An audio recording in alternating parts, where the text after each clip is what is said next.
Hi guys, so I'm going to tell you my labor and delivery story. As you guys know, I did have my little boy on August 2nd, and he's doing wonderful. But I wanted to tell you how that happened.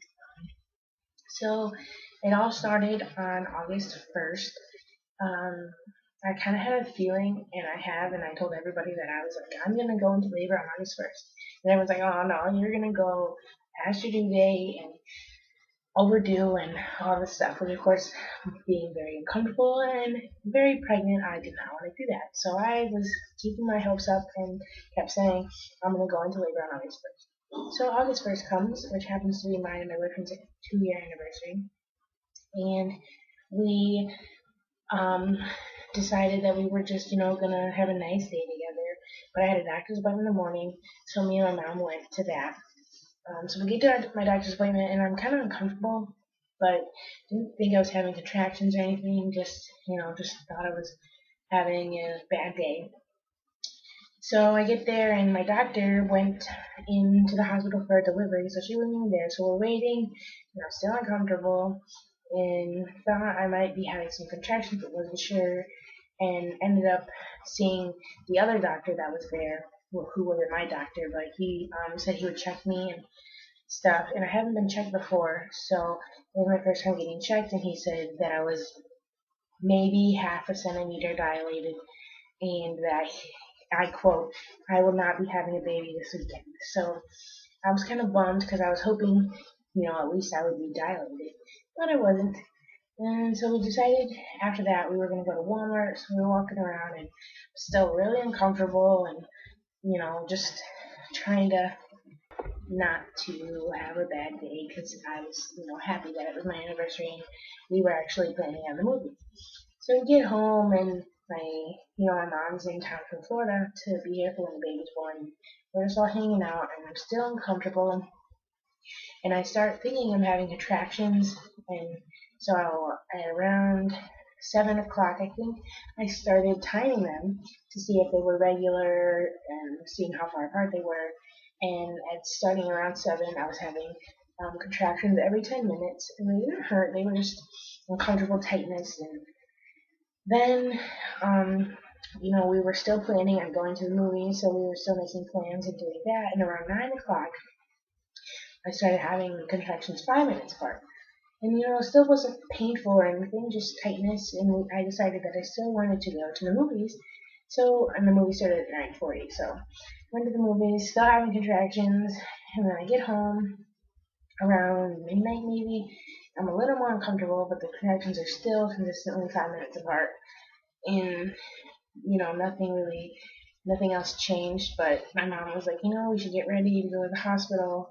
You never know how fast things would go. So, I took a shower. I wanted to freshen up before I went to the hospital, to have a baby.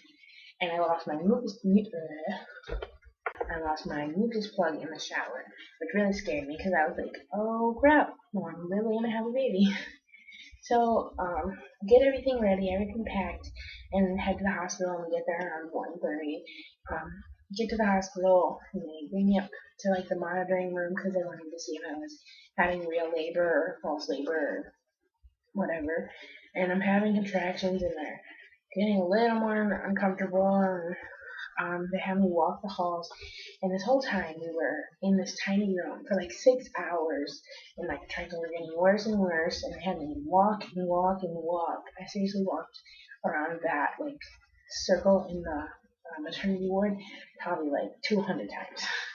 I was in pain. I was wearing the gowns and just kept walking, and my contractions were getting worse. They seemed to be getting a little bit closer together. I wasn't timing them, but they seemed to be closer together. So they wanted me to wait until the morning when the doctor got there to put me in a room. Because to them, I guess I still was in real labor. They wanted to make sure. So I waited until the doctor got there, which was probably around 8:30. So we were in this room for a long time. It was really uncomfortable and just really irritating. But finally we get put in the room. The doctor said, you're in labor. You're only still like half a centimeter dilated, which really frustrated me. That should have been a sign right there. But we get put in the room, they tell me you can walk a little bit, you can take a shower, get comfortable because you're going to be starting hard labor and you won't be comfortable. Well, by this time, my contractions were pretty bad, and I was, in some pain, but I decided to walk a little bit, and then I took a shower, I was breathing through my contractions. I always felt okay. I was like, all right, let's get this labor thing going.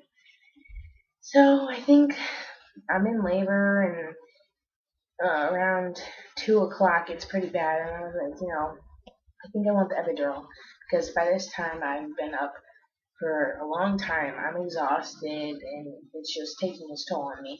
And I didn't want to have to get the epidural, but I also didn't think that I would be in labor that long. And being only half a centimeter to a centimeter dilated, I knew I was going to have a long road ahead of me.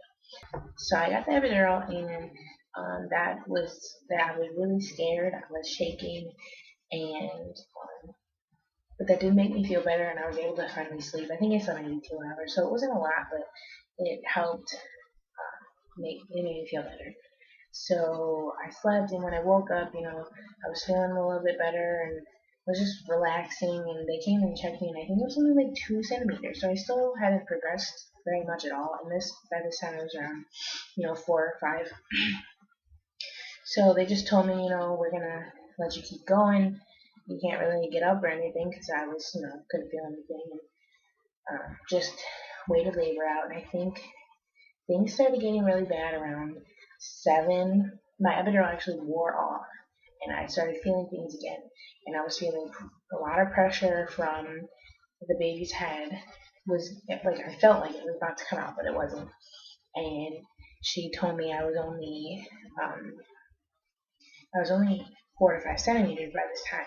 And I mean, they say getting to 4 is the longest and hardest part, but I still wasn't progressing. I got to 4 to 5, but really slow, and my contractions were getting worse and worse. And over the next 3 hours, I ended up getting another epidural, or not another one, but another dose of it, and then ended up getting to about 8 centimeters dilated, having contractions what felt like nonstop. And I could start feeling them again because the epidural wore off again. So my doctor came and said, the baby's still too high. I don't want to break your water in case the cork falls, because then that'd be dangerous for the baby. So it looks like our only option is going to be C-section. So we did what we had to do. I got all ready and prepped up. They took me to the room. It was probably like 11:15, 11:20, and they had him out and he was born at 11:32. I heard him cry, and that was just the best feeling after the long day I had. Unfortunately, I didn't get to see him right away, but I was told, everyone kept saying how beautiful he was and that he was healthy, and my boyfriend went with them when they were cleaning him up, and he got to cut the cord and everything. So, I mean, I didn't get to see him right away, but I did get to see him about 20 minutes later after I was all stitched up. They put him on my shoulder, and I cried, and it was a really sweet moment to finally see this little ball of joy. And so they brought us all to the recovery room. I got to breastfeed a little bit, for the first time. Then after about 20 minutes in the recovery room, they put me back in my stay room where I was gonna be staying for the next couple days. I was exhausted by then, but I did order some food. I didn't have an appetite, so I just got pudding and an ice cream thing. But I didn't feel much. I was still sore, or not sore, but I was still numb, not sore. And everything was good. I had my baby. I had,